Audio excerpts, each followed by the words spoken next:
This rifle isn't just about power, it's about precision and accessibility. Sweetheart, maybe you should stick to purse accessories.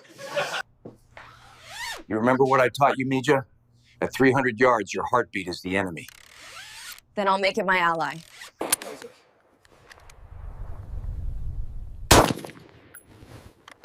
50 out of 50.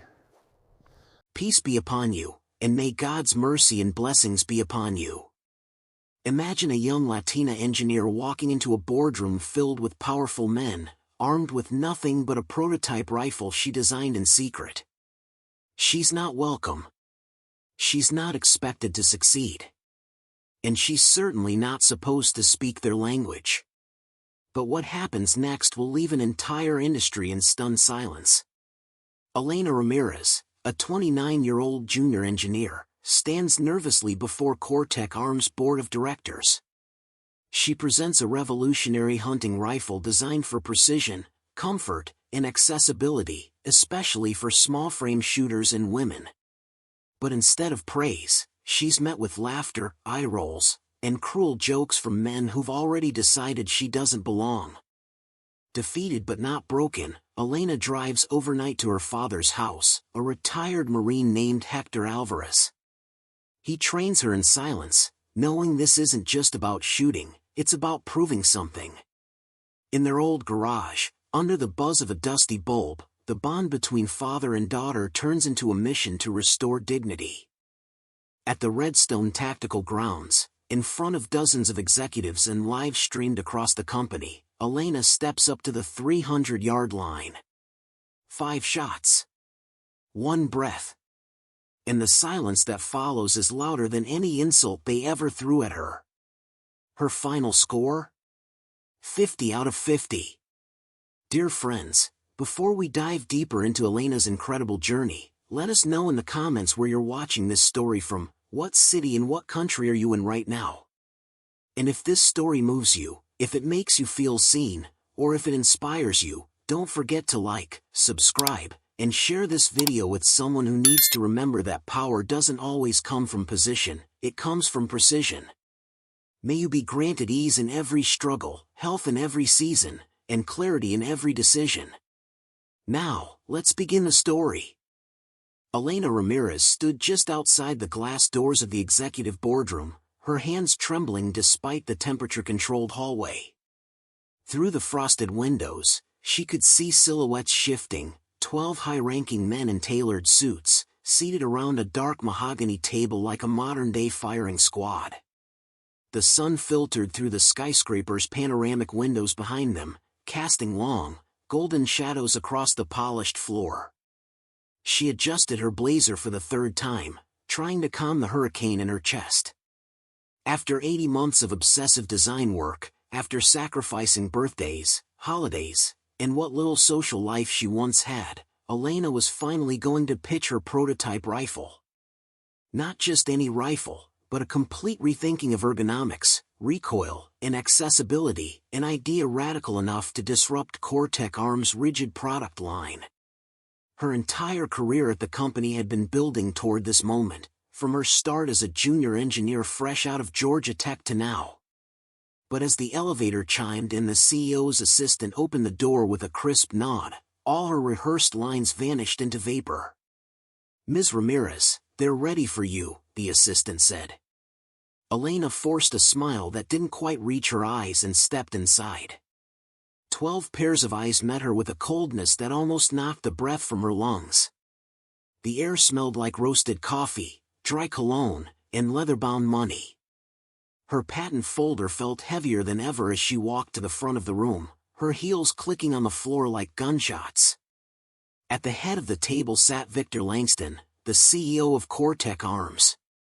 60 years old, tall and stone-faced, with a crown of iron-gray curls and dark brown skin, he radiated a quiet authority that made even the most arrogant department heads tread carefully. 15 minutes, Langston said, voice low but firm. "Let's see what you've got, Ramirez." Elena's fingers found the button on her presentation remote, and with a soft beep, the screen behind her came alive with a high-definition rendering of her rifle. Sleek, black, brutal, beautiful. Her voice faltered at first but gained momentum as she spoke. What you're looking at is the XLR-9 precision rifle, designed not for war, but for people. For hunters, sports shooters, and yes, for anyone who's ever been overlooked by this industry because of their size, frame, or gender. She clicked to the next slide. Schematics. Recoil data. User demographics. Still, the room was silent. She scanned the faces. Connor Blake, VP of Sales, leaning back with that condescending half-smile plastered across his square, smug face. Frank Delaney, Director of Engineering, twiddling a pen between his long fingers like this was some intern's science fair. Leonard Kim, CFO, cold and unreadable behind round glasses. And still, no questions. No engagement. Only the sound of the AC humming behind her, and the drumroll of her own heartbeat. Her hands trembled again. This wasn't how she imagined it. She thought they'd challenge her numbers, grill her on safety specs, fire off licensing concerns. Anything but this deadpan detachment, this barely concealed amusement. The market has changed, she continued, her voice thinner now. Women firearm ownership has risen 37% in 3 years. Small frame shooters are the fastest growing customer segment. This design is for them. She clicked again. Projections. Margins. Unit cost. Nothing. And then came the snort from Connor Blake. He didn't even try to hide it. That's adorable, he said, voice syrupy with disdain. Maybe next time you can design something for the bake sale crowd. Pink camo and glitter grips, right? Laughter rippled down the table like a virus. Delaney wheezed. Kim chuckled without blinking. Elena's mouth went dry. Every number she'd crunched, every prototype she'd built in her cramped one-bedroom apartment, reduced to a punchline. Her face burned. But what she didn't yet realize, what none of them realized, was that someone at that table wasn't laughing. And in that silent storm brewing behind Victor Langston's sharp eyes, the winds of this story were about to change. But Elena didn't see it, not yet. She was too busy swallowing the lump in her throat, her vision shimmering as humiliation threatened to spill over. The boardroom, once a cathedral of her ambitions, had turned into a coliseum of ridicule. Connor Blake was now openly laughing, his large frame rattling the leather chair as he slapped the table. Seriously, Ramirez, he said, wiping tears from the corners of his eyes, do you think deer are going to care about ergonomic grips? Frank Delaney leaned forward, his thin lips twisted in a grin. Does it come with a matching handbag? Leonard Kim adjusted his glasses and added in a dry monotone, maybe a mirror embedded in the stock for touch-ups. More laughter. Elena stood frozen at the front of the room, her slides still glowing behind her, displaying graphs and cost breakdowns that no one was reading. Her fingers tightened around the presentation remote, her nails digging into her palm. She felt like a statue, still, rigid, and breaking apart from the inside. Every instinct told her to run, to get out of that room, to return to her desk and erase this entire morning like it never happened. But then she heard it, a single word that sliced through the air like the crack of a rifle. Enough.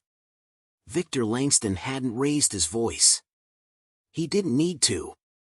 The word carried weight, authority, and finality. The laughter died mid-chuckle. Chairs creaked. Coffee cups paused mid-air. All eyes turned to the CEO at the head of the table. Elena did too, startled. Langston's expression had shifted, the passive observer now replaced by a man visibly irritated. He rose from his chair slowly, his 6-foot frame unfolding with quiet menace.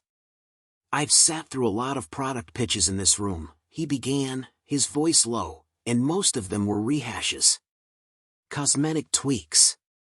Safe, shallow ideas meant to squeeze another quarter of profit out of an aging design. He turned toward Elena, his eyes locking with hers. But what Ms. Ramirez presented, that was innovation. That was courage. The silence was suffocating now, not from ridicule, but from guilt. The executives began shifting in their seats, the smirks gone. Connor Blake's jaw worked silently, and Frank Delaney's face turned redder by the second. Langston didn't stop. This company wasn't built on tradition. It was built on disruption. And if you all are too busy polishing your resumes to see where the market's going, maybe you're sitting in the wrong chairs. He turned back to Elena. Tell me, Ms. Ramirez, have you ever fired this weapon? She blinked. Not here. Not for demonstration purposes. No, Langston said, I mean for real. Do you shoot?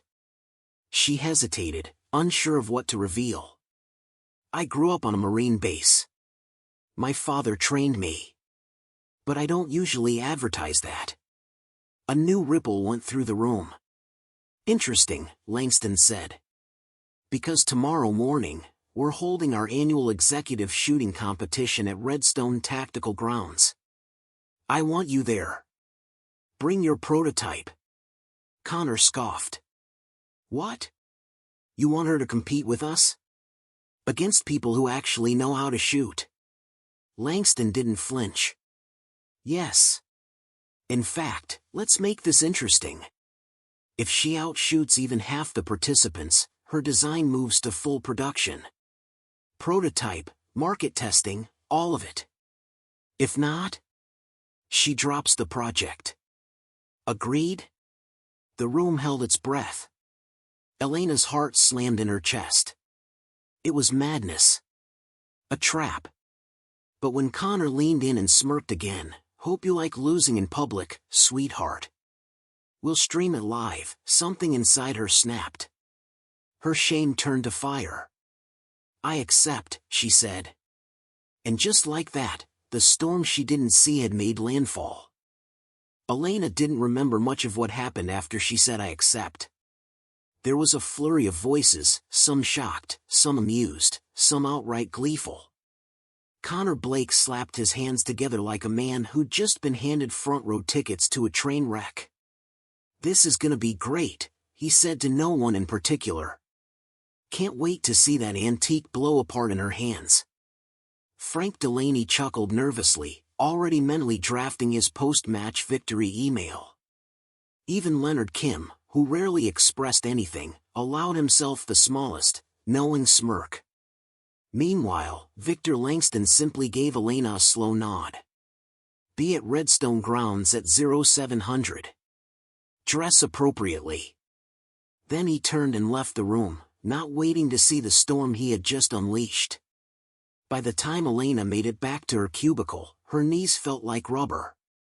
Her inbox had already exploded, messages from coworkers, meeting requests, forwarded internal threads with subject lines like the showdown.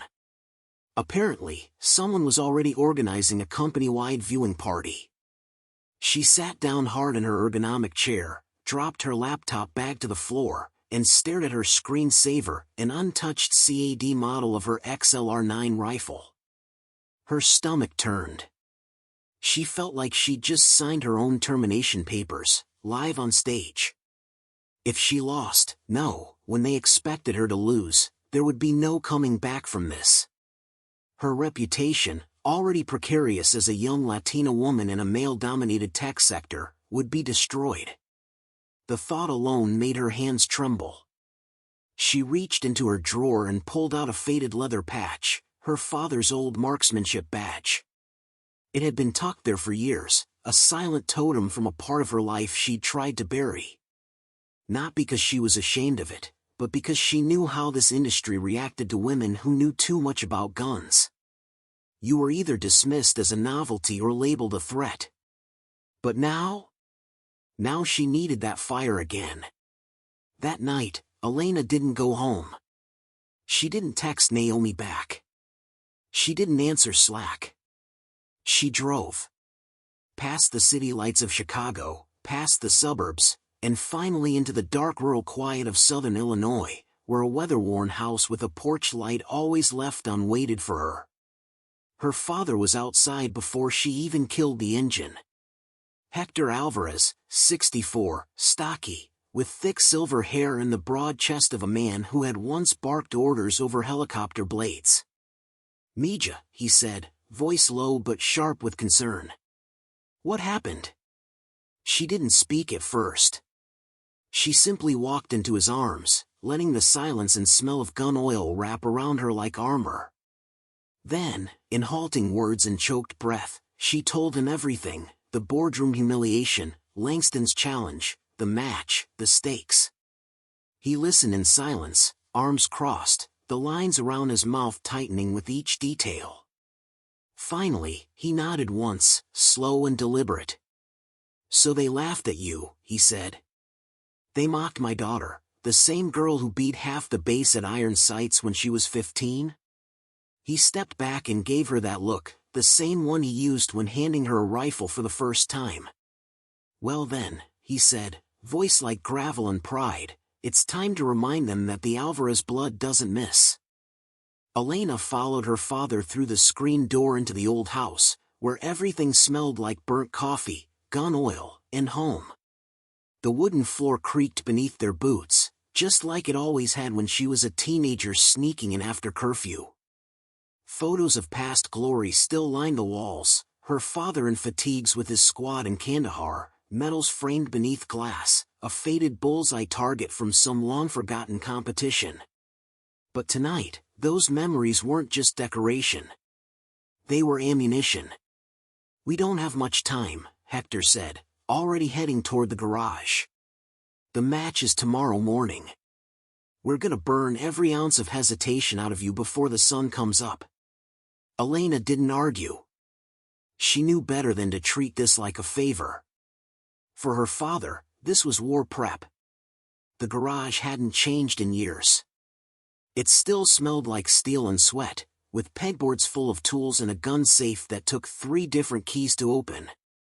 From it, Hector withdrew a long, worn leather rifle case, scuffed at the edges, the handle frayed from decades of use.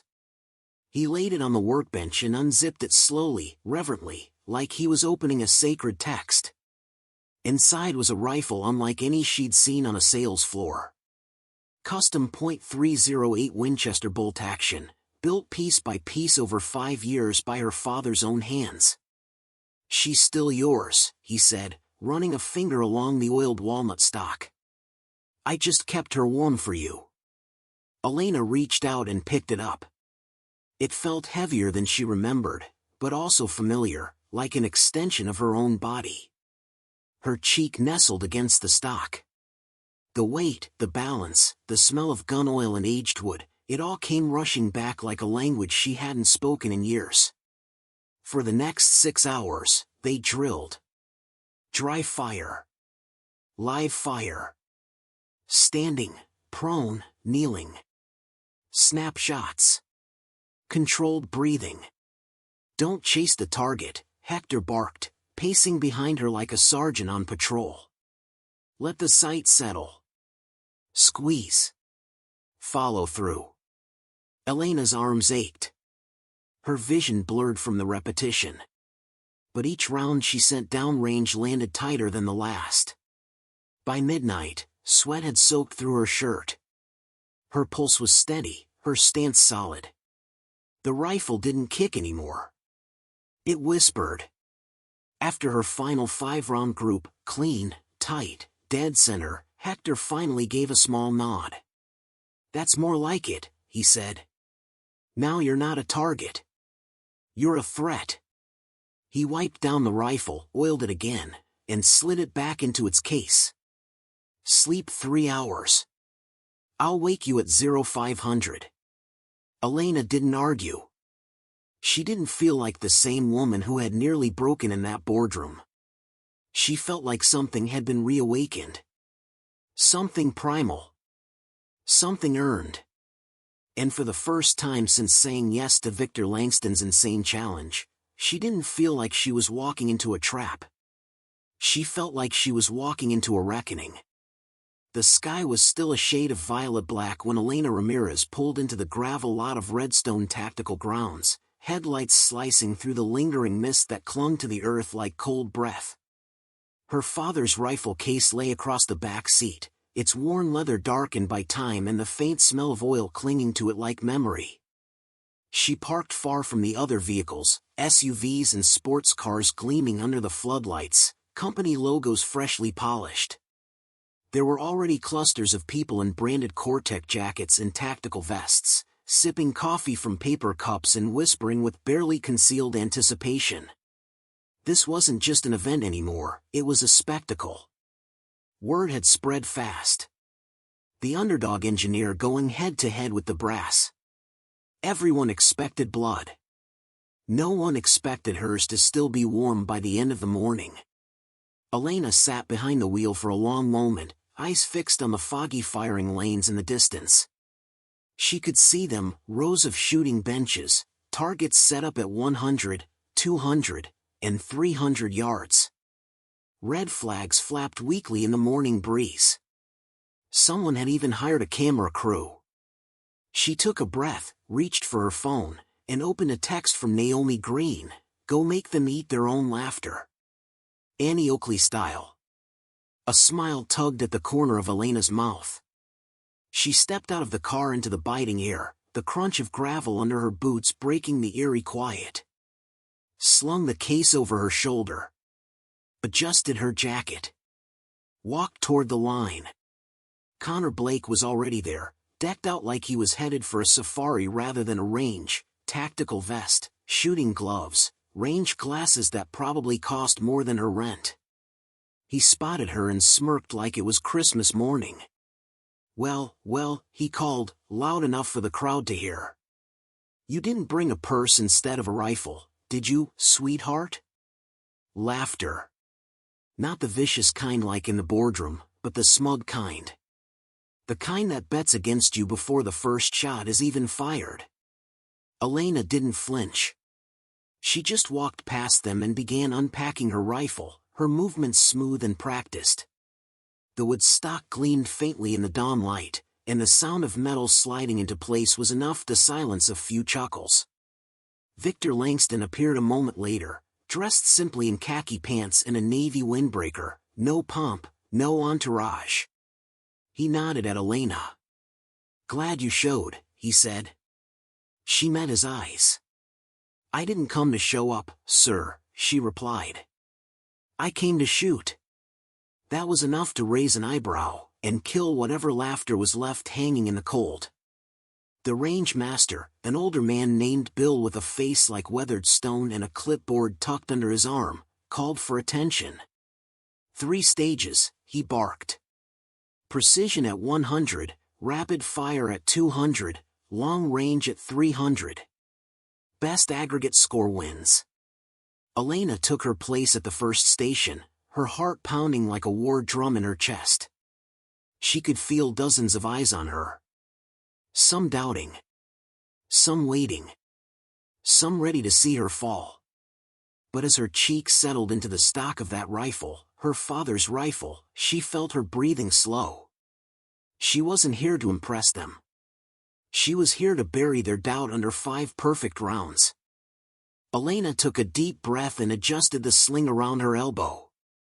Her heartbeat, which moments ago had been a thunderstorm inside her chest, now slowed to a deliberate rhythm, like the metronome her father once used when teaching her how to steady her breath. The wooden bench creaked as she settled into prone, her left hand cradling the forestock, her cheek pressed to the smooth walnut of the rifle's buttstock. The 100-yard target stood framed in her scope, the paper bullseye sharp and centered. She ignored the murmurs behind her, the chuckles from a few Cortec execs who still thought this was a joke. All she could hear was the wind, her breath, and the voice of Hector Alvarez in her memory. "Don't fight the rifle. Let it become part of you." "Shooter ready," called Bill, the range master. Elena gave a small nod without turning her head. "Commence firing." The first round cracked.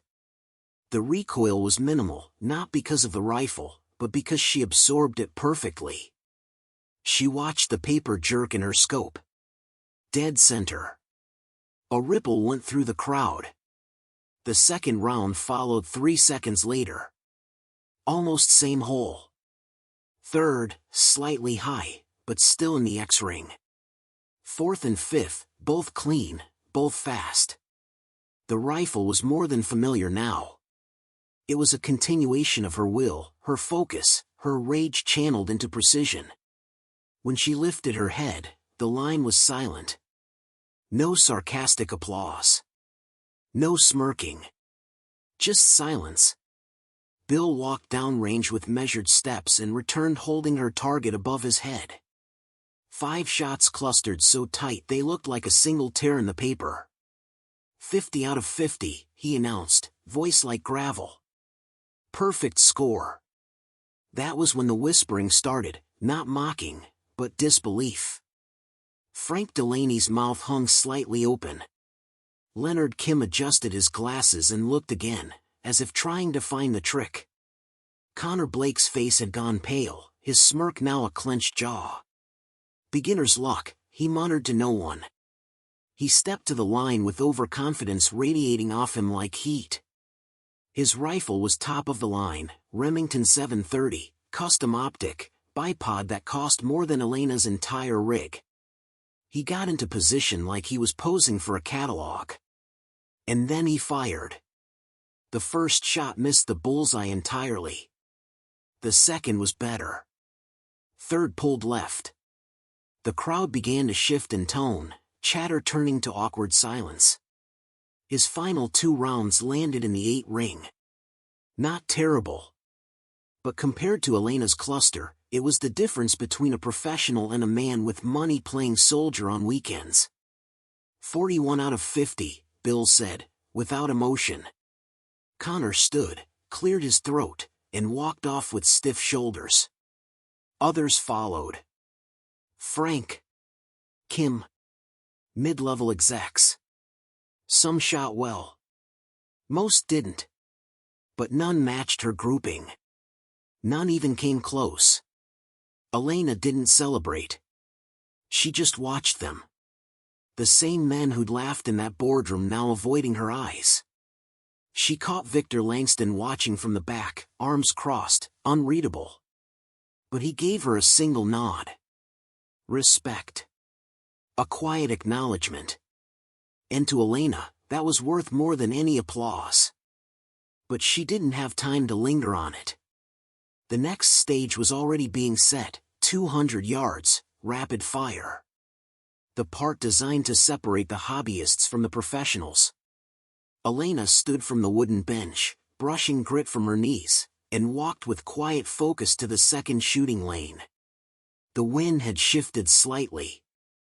Flags snapped more sharply now, and the early morning fog was beginning to burn off under the rising sun. The light changed the field's tone, from the soft glow of early dawn to the harsh glare of reality. At 200 yards, the targets looked smaller, harder, like they were shrinking in judgment. The murmurs behind her grew louder. She heard someone whisper, "She won't be able to keep pace." Not at 200. Another muttered, "Watch her fold under pressure." But Elena had heard it all before. Every version of "you're not good enough."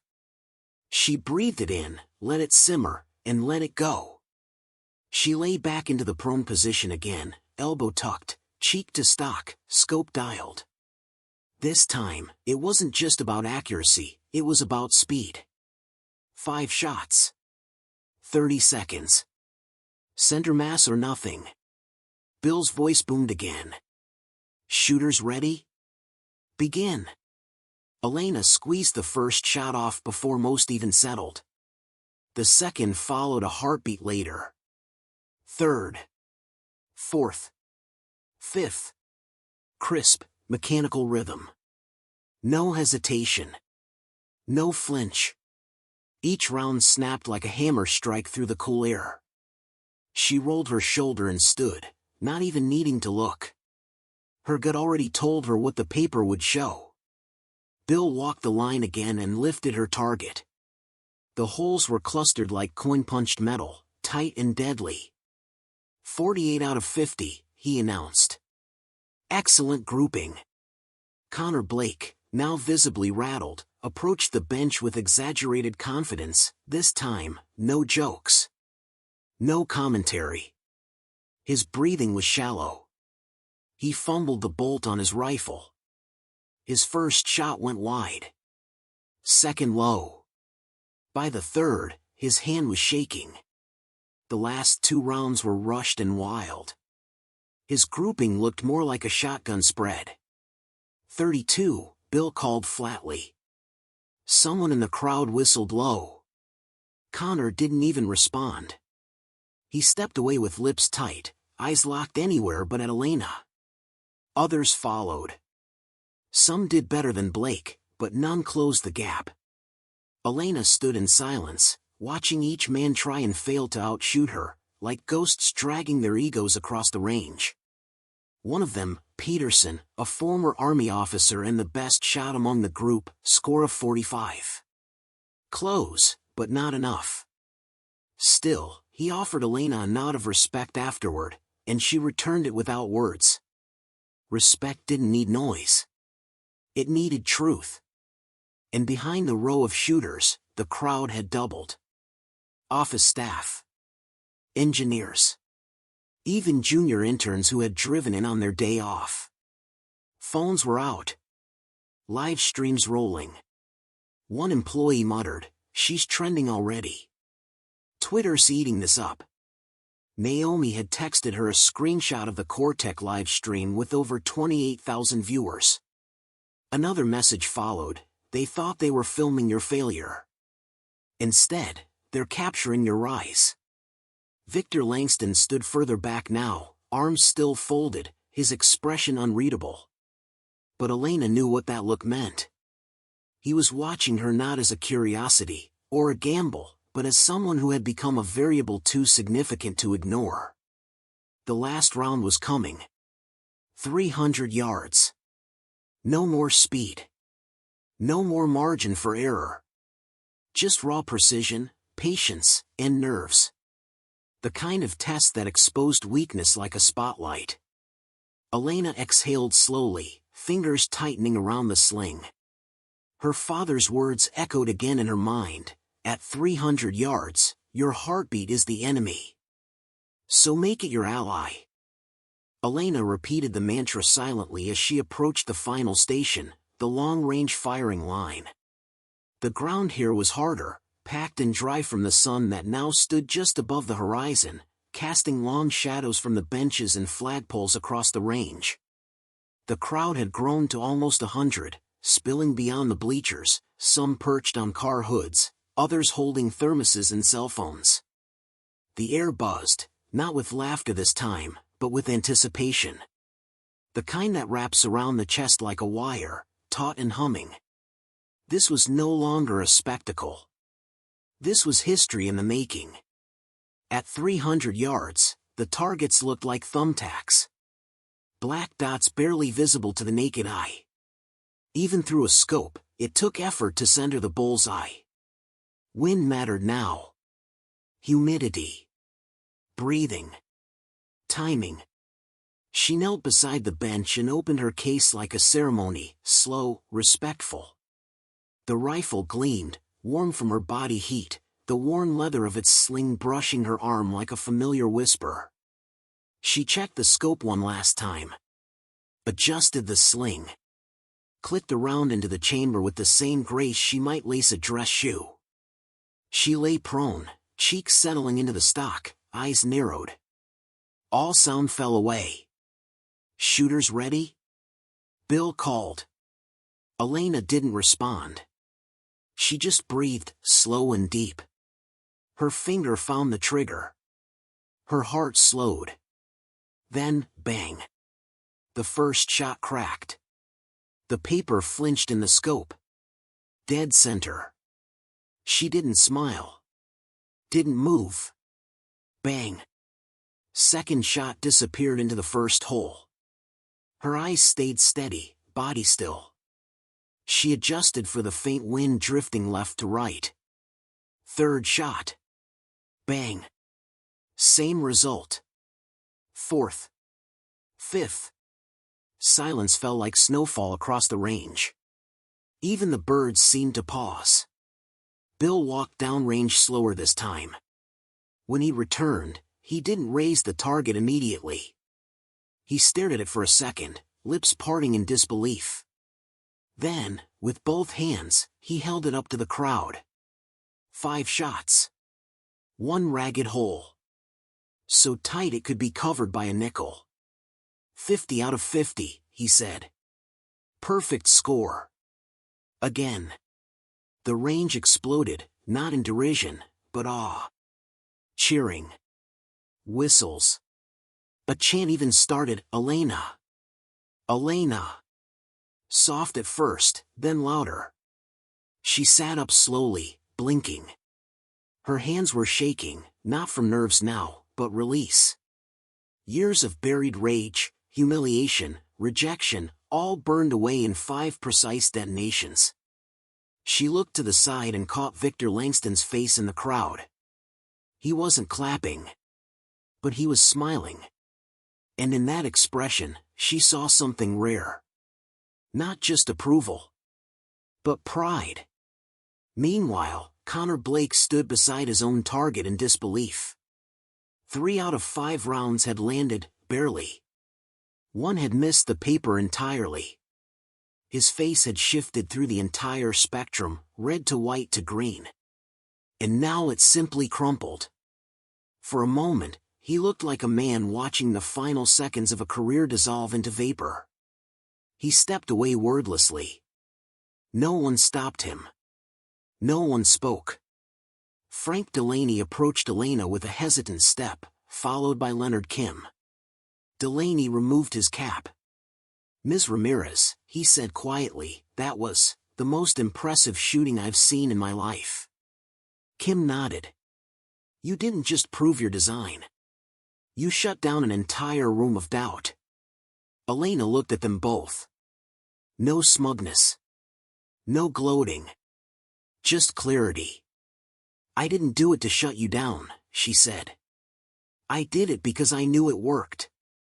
And then she turned toward the gathering crowd, rifle in hand, shoulders squared, not as the engineer who'd been mocked, but as the woman who'd just rewritten the story they thought they knew. Elena didn't raise her fists in triumph or soak in the applause. She simply stood, slow and steady, and slung the rifle back into the crook of her arm like she'd done it 1,000 times. The crowd was still erupting, cheers, whistles, spontaneous claps that echoed across the open field, but Elena moved through it with the calm of someone who already knew the truth long before anyone else did. It wasn't arrogance. It was certainty. She didn't need their validation, but she accepted their respect. She walked past the line of shooters, past the folding chairs and field tables where executives once lounged, arms crossed, smirking. Now those same chairs were empty, their occupants hushed. Even the junior engineers, guys who hadn't dared make eye contact with her in the elevator, were standing tall, their expressions shifting from mild awe to something deeper. Inspiration. Reverence. She heard someone whisper her name into a phone. Elena just cleaned 300. All 3 stages. No misses. Another voice, she didn't just win, man. She destroyed them. But Elena kept walking until she reached the sidelines, where Victor Langston waited. He didn't speak right away. Didn't need to. His smile said enough, a rare thing, small but filled with the weight of someone who had gambled on something bigger than numbers. He extended a hand. "Ms. Ramirez," he said, his voice carrying just enough to quiet the people nearest. "Welcome to the future of Cortec Arms." She shook his hand, firm and deliberate. "Thank you, sir." "No," Langston replied. "Thank you." That was the cleanest field demonstration I've seen in 30 years. Tactical. Professional. Precise. He paused, then leaned in slightly, just enough so only she could hear the next words. And you made them all look like amateurs. Elena allowed herself a smile, small, but real. In the periphery, she saw Frank Delaney, now flanked by Leonard Kim and a few other department heads, quietly gesturing toward her with a kind of corporate sheepishness. Frank stepped forward again, his eyes humble this time. "If you'll allow it," he said, "I think I speak for engineering when I say we're ready to take the Ramirez platform to full prototype. Effective immediately." Elena looked at him, saw the same man who had once mocked her presentation now practically asking for a seat at her table. "I'll need a team that can move fast," she said. "People who care more about results than titles." "You'll have it," Leonard added. "We'll follow your lead." And just like that, the tables had turned, not with fanfare or public takedowns, but with a quiet shifting of power, like tectonic plates realigning beneath the surface. The woman they'd mocked, dismissed, underestimated, was now the center of gravity. The cameras didn't stop rolling. And back at HQ, Naomi's texts were still flooding in. "I'm watching from the break room. Everyone here is glued to the TV." One guy actually dropped his coffee. Another followed seconds later. "They're saying you just changed the company's trajectory." Elena tucked her phone away. Not because she didn't care, but because her work was only just beginning.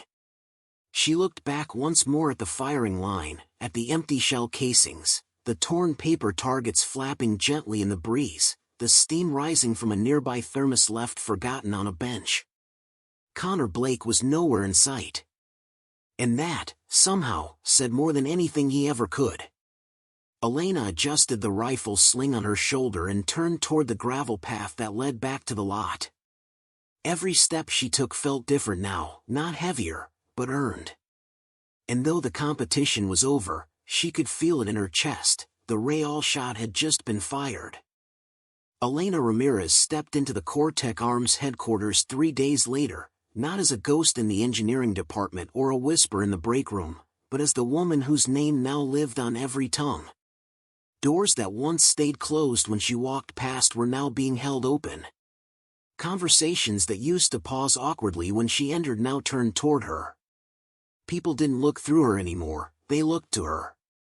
She had become something else entirely, undeniable. The elevator ride to the executive floor used to make her chest tighten. Now, it felt like climbing into altitude she had trained for. Naomi met her halfway down the hallway, holding 2 iced coffees and wearing a grin that could split stone. "Ms. Ramirez," she said in mock formality, handing over one of the cups. "The legend returns." Elena took it with a smirk. "You watched it all?" "I streamed it, I clipped it, and I posted it with sound design," Naomi replied. "The internet thinks you're John Wick's smarter cousin." They passed a row of glass offices. Even the interns looked like they were holding their breath. Inside the boardroom, yes, that boardroom, the same table that had once felt like an execution chamber now stood like a launch pad. Victor Langston was already there, flanked by department heads and legal counsel. Everyone stood when Elena walked in. No one told them to. They just did. Langston motioned for her to take the seat next to him. "Ms. Ramirez," he said, "I believe we have business to discuss." She sat, calm and composed, the same way she had lain behind the rifle days ago. "Let's talk future." Langston gestured to the center screen, where a slide read, "Ramirez Precision Series, Product Initiative Launch. Effective immediately," he said, "your platform will be fast-tracked for market testing. R&D has been cleared to follow your spec sheet, not just advise on it. You'll be reporting directly to me." Around the table, heads nodded. No protest. No sarcasm. The board is authorizing full funding, including a demo rollout at the United Marksmen Expo in Denver this fall. That gives you 3 months to finalize field testing, materials partnerships, and lead branding. You think you can do it? Elena looked at the screen, then at the faces once full of doubt. I know I can. Frank Delaney, once her most vocal critic, cleared his throat. We've pulled engineers off legacy lines and reassigned them to her team. Our design lab is already adjusting tooling for her platform. Leonard Kim added, legal's been instructed to file full patent protections on every mechanical and ergonomic component she developed. We've also begun drafting licensing opportunities. Naomi, seated near the rear, mouthed silently, holy crap. Langston turned to Elena. There's one more thing. He reached into a folder and pulled out a document with a Cortec gold seal. Your official title. Director of Firearms Innovation. Effective today. For the first time since the competition, Elena felt her breath catch, not from pressure, but from the sheer weight of recognition. She took the document and nodded once. Then let's make this company something no one laughs at again. The words lingered in the room like the final reverberation of a well-placed shot. No one interrupted. No one added to it. Because in that moment, Elena Ramirez wasn't just an employee or even a rising star, she was a force that had reshaped the direction of the company with will, precision, and undeniable skill. As the boardroom began to empty, with department heads mumbling approvals and collecting their notes, Victor Langston stayed seated beside her. His hands were folded neatly in front of him, his gaze not on the departing crowd but on the woman seated next to him, composed, clear-eyed, and finally in a seat she had earned rather than been invited to. Just so you're aware, Langston said in a low voice meant only for her, Blake submitted his resignation last night. Cited health reasons, but let's be honest. He was beaten by someone he never imagined would outclass him. Elena looked at him and offered no gloating, only a single nod. There was no pleasure in seeing a man crumble under his own arrogance. Just closure. Let HR handle it, she said. I've got bigger work to do. Langston smiled, a rare expression that looked more like acknowledgement than amusement. You already are. The following weeks passed like controlled bursts of fire. Focused. Relentless. Elena's new office was modest by executive standards, glass walls, white boards filled with spec designs and test matrices, the prototype rifle mounted above her desk like both a reminder and a warning. She recruited her own team, sharp, inclusive, with engineers who listened more than they spoke and interns who dared to ask questions. Frank Delaney, surprisingly, became one of her most dependable assets, providing technical wisdom without ego. Naomi Green handled internal communications and PR with the flair of someone who had gone viral 3 times before breakfast. They worked long nights, sometimes until the cleaning crews came through. Elena often stayed last, reviewing ballistics reports or running finger-length checks across newly machined components. Her father called her every few days, never asking if she was okay, only what's next. Every conversation with Hector Alvarez ended the same, make it matter, Mija. And it was mattering. Field testing returned stellar results. The custom recoil buffer Elena designed exceeded industry standards. Grip modularity, long-range accuracy, reduced fatigue, all metrics were outperforming veteran platforms. Word began spreading beyond Cortec. Smaller dealers started inquiring. Military reps attended demos in plain clothes. And then came the invitation that changed everything. The National Shooting Sports Foundation wanted her as a keynote speaker at the United Marksmen Expo in Denver. For a moment, Elena stood alone in her office, staring at the email on her screen. Her name. Her title. Director of Firearms Innovation, Cortec Arms. Slated to speak not just about a product, but a philosophy, accessibility, performance, evolution. The very ideas that once made them laugh. She didn't smile. She just picked up her phone, dialed the number she knew by heart. "Hey, Papa," she said when her father answered. "You think that old blue dress uniform still fits?" Elena asked, and the pause on the other end of the line told her everything she needed to know. Her father's voice, when it came, was softer than usual. For this? I'll make it fit. The United Marksmen Expo was only a few weeks away, but for Cortec Arms, and for Elena Ramirez, it was no longer just an industry trade show. It was the moment. The place where legacy brands fought for relevance and upstarts clawed for attention. But this time, all eyes weren't on a product. They were on a person. From the second the Ramirez Precision Series was announced as the closing feature on the Expo's main stage, media attention erupted like wildfire. Headlines rolled across tactical blogs, gun forums, even mainstream tech outlets. The engineer who shut down a boardroom and redefined a rifle, one article read. Another simply said, Elena Ramirez doesn't Mississippi. But Elena kept her focus narrow. No distractions. No interviews. Just prep.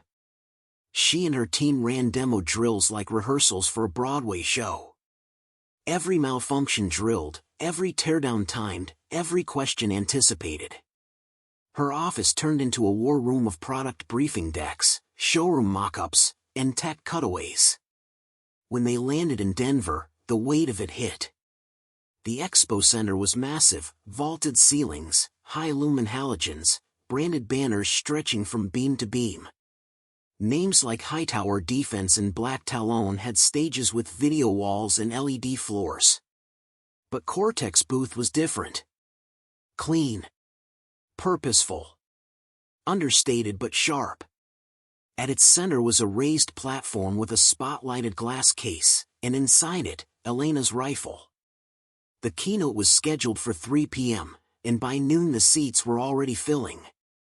Uniforms, industry reps, media, even younger engineers and student guests pressed toward the cordons. Elena stood backstage, breathing slow and deep, wearing a sharp black blazer over a dark olive blouse and tailored slacks. Practical.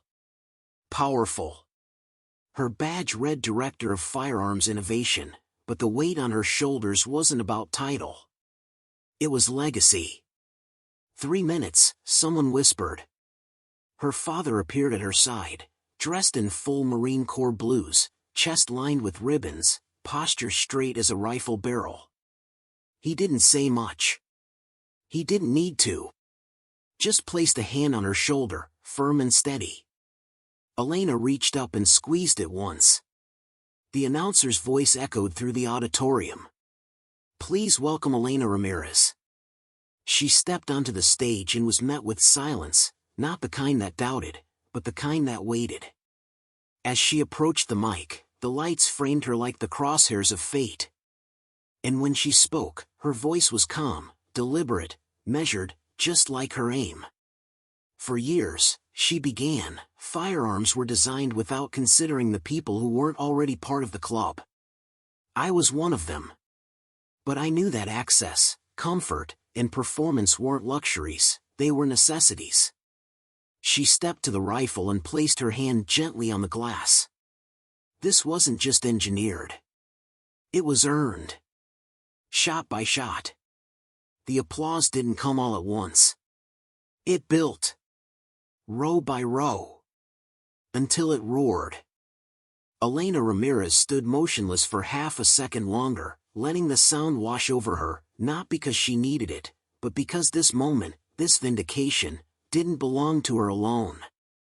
It belonged to every woman who was told she wasn't built for this, to every designer dismissed because they thought different, and to every engineer who had ever been laughed out of a boardroom for daring to lead instead of follow. She stepped back from the podium as the lights dimmed behind her, and the XLR-9 remained glowing in its glass case like a relic from a future only she had dared to build. Backstage, the energy was electric.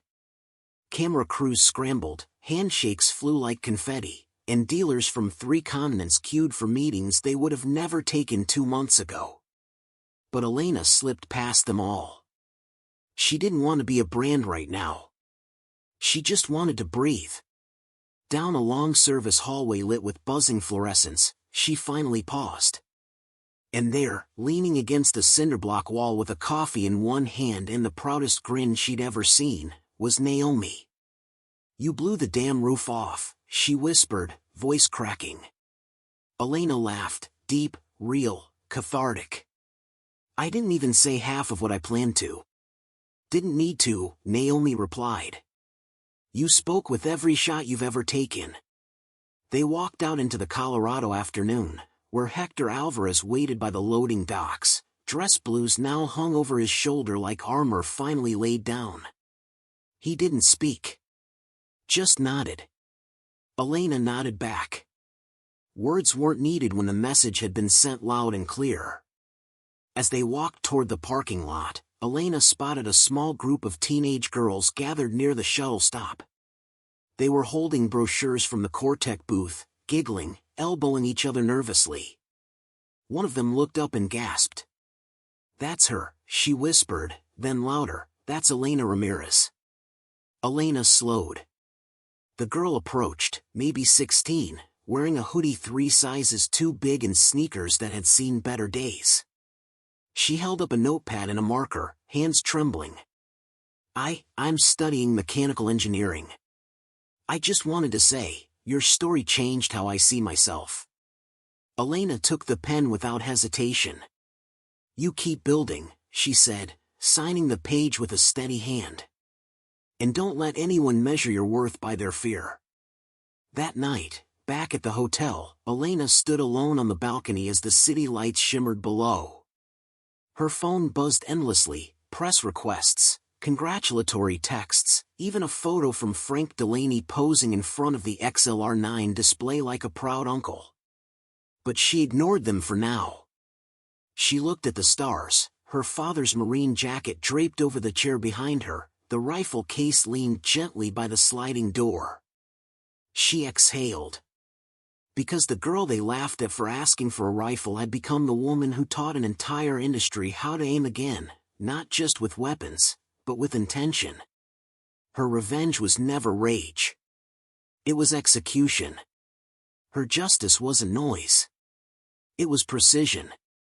And the legacy she built didn't rest in applause, but in the fact that from this moment forward, the next Elena wouldn't need to ask for permission. She'd already have a seat at the table, and maybe, just maybe, she'd be holding the gavel. Dear friends, the story has come to an end. Thank you so much for watching from the very beginning all the way to the finish. We hope Elena Ramirez's journey has inspired you and reminded us all that strength doesn't always roar, it sometimes speaks in quiet precision and unwavering belief. Before we close this video, if you enjoyed this kind of powerful and meaningful story, don't forget to click like, leave us a comment, and share this story with someone who needs to hear it. And most importantly, make sure to subscribe to this channel so you never miss our newest and most inspiring stories. Thank you for your time and support. Peace be upon you, and may God's mercy and blessings be upon you.